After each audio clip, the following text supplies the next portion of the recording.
Hi friends, ఈరోజు aloo fry bachelors కూడా ఈజీగా చేసేసుకోవచ్చు. ఆనియన్స్ వేసుకోకుండా కూడా ఆలూ ఫ్రై కొంచెం క్రిస్పీగా ఈజీగా చేసేసుకోవచ్చు.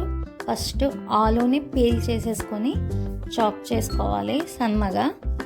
తర్వాత మంచిగా ఆయిల్ పెట్టేసుకొని ప్యాన్లో ఆయిల్, పోపు దినుసులు, ఎండుమిర్చి, వెల్లుల్లి, జీరా, కర్రీ లీవ్స్ అన్నీ వేసేసుకున్న తర్వాత ఆలూని వేసేయాలి.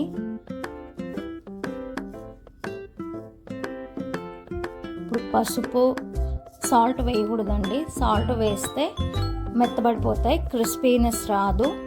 అందుకని కొంచెం బాగా ఫ్రై అయిన తర్వాత లాస్ట్లో కారం, ఉప్పు వేసేసుకోవచ్చు. ఈజీగా అయిపోతుంది. ఇంకా కావాలంటే కొత్తిమీరతో కూడా గార్నిష్ చేసేసుకోవచ్చు.